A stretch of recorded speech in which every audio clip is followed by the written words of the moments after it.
저희가 A컷으로 준비한 사진은요, 스페이스X가 위성을 발사하는 그 순간의 사진을 준비를 했습니다.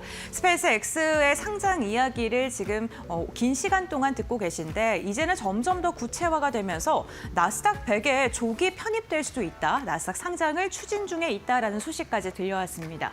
오늘 이 같은 소식 속에 스페이스X에 투자를 한 회사라던가 거래를 하고 있는 회사들의 주가가 강한 상승이 나오고 있는 건데요. 그렇다면 나스닥 100 조기 편입에 대한 이야기가 왜 흘러나오고 있는 걸까요? 다음 장 통해서 알아보도록 하겠습니다. 네, 스페이스X는요, 6월 달에 IPO를 추진할 예정이라고 합니다. 지금 시장에서 주목하고 있는 부분은요, 상장을 하게 되면 기업 가치가 1조 7,500억 달러로 추산되고 있고요. 우리 돈으로 하면 무려 2,574조의 규모라고 합니다. 만약에 나스닥에 상장을 하게 된다면 시가총액 순위 단숨에 6위권까지 오를 수가 있고요. M7의 순위가 변화할 수 있을 만큼 굉장히 중요한 시기입니다. 사상 최대의 IPO에 대한 가능성 속에서 글로벌 투자자들의 관심도 폭발적으로 지금 증가하고 있는 상황인데요. 그렇다면 시장에서는 스페이스X의 IPO를 왜 주목하고 있을까요? 특히나 오늘 주목하는 이유는요, 나스닥 100에 대한 조기 편입 전략 부분을 주목하고 있는 듯합니다. 나스닥 100에 지금 편입하게 된다면 ETF라던가 인덱스 펀드 그리고 기관과 같이 대규모의 자금이 유입되게 되겠고요. 그렇다게 된다면 주가는 더 강한 상승이 나올 수 있게 되겠죠. 보통 나스닥에 상장을 하게 된다고 하더라도 바로 나스닥 100에 들어갈 수는 없습니다. 수개월에서 1년가량의 시간이 지난 다음에 지수 편입이 가능하게 되는 건데 지금은 패스트트랙에 대한 논의가 진행이 되고 있다고 하고요. 시총 상위 40위권 안으로 들어가게 된다면 한 달 안에 나스닥 100에 대한 편입이 가능한 이야기가 거론되고 있다고 합니다. 지금 이렇게까지 이야기가 나오는 이유는요, 스페이스X가 들고 오는 돈의 규모가 워낙 크다 보니까요. 뉴욕 증권거래소와 나스닥이 지금 눈치 게임을 팽팽하게 하고 있다고 합니다. 왜냐하면 우리가 통상적으로 이런 기술주들은 당연히 나스닥에 들어가겠지라고 생각을 하는데 뉴욕 증권거래소에서 최근에 기술주들이 잘 가다 보니까 돈이 조금 부족한 상황이고요. 그렇다 보니까 이렇게 돈을 많이 들고 있는 스페이스X를 우리 쪽으로 가져오면 좋겠다라는 생각을 하면서 계속해서 유치 경쟁을 보이고 있는 상황이라고 하니까 이 부분도 참고해 보시면 좋겠습니다. 그렇다면 스페이스X가 왜 중요할까요? 지금 시장에서 주목하고 있는 부분은요, 스타링크 쪽도 주목을 하고 있습니다. 스타링크 같은 경우에는 위성 인터넷 서비스라고 보시면 될 것 같은데요. D2C 위성이 지금 650기고 누적 가입자가 1,600만 명을 돌파한 상황이라고 합니다. 통신사 파트너는 35개사 그리고 서비스를 하고 있는 지역이 5개 대륙, 무려 32개국에서 서비스를 지금 하고 있는 상황입니다.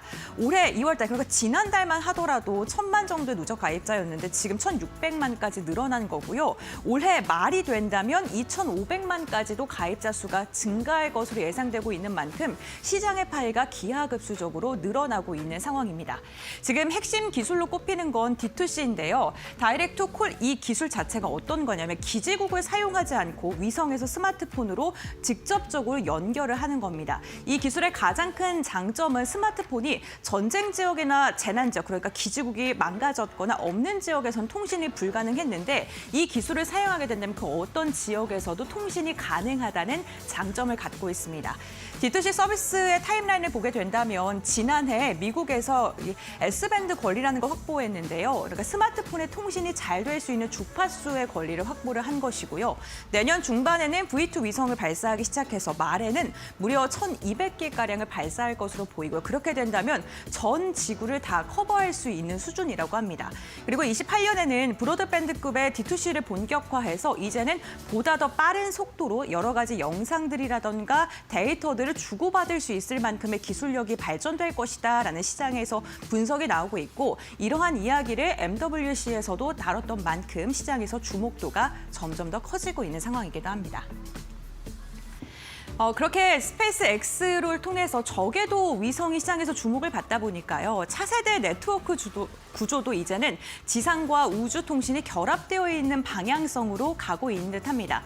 지상에서는 5G와 6G가 이제 통신을 주도하고 우주에서는 적에도 위성까지 결합이 돼서 통합 네트워크 시대가 열릴 수밖에 없게 되는 건데요.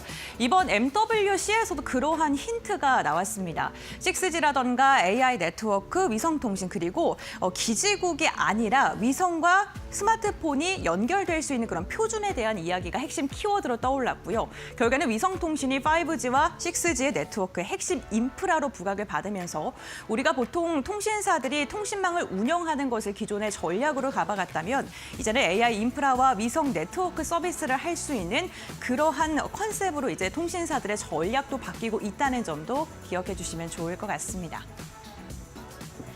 네, 오늘 국내에서 통신주들이 이렇게 주목을 받고 있는 건 경기 방어주 역할도 하고 있지만 산업의 구조 자체가 변화하고 있다는 겁니다.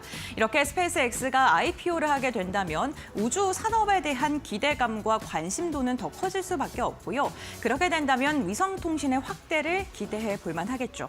AI 네트워크 구축이 점점 더 공고화가 되고 통신 장비의 투자는 자연스럽게 증가할 수밖에 없는 시장의 구조가 되고 있는 거고요.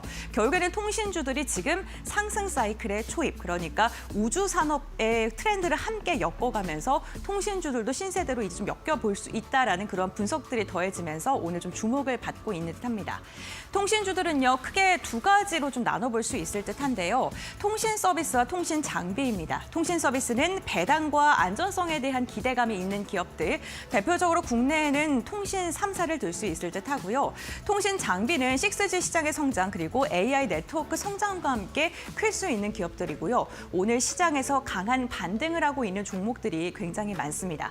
특히나 통신 장비주 같은 경우에는 몇 년 전에 5G를 통해서 많은 좀 아픔을 겪으셨던 투자자분들도 많으실 것 같은데 이번에 위성통신과 엮여지게 되고 이렇게 D2C와 관련된 기술력과 엮여지게 되면서 다시금 주도주로 부활할 수 있을지도 주목을 해보시면 좋을 것 같고요. 대표적으로 5가지 종목을 제가 적어놨습니다. 투자 전략 세우시는데 참고를 해보시면 좋을 것 같습니다.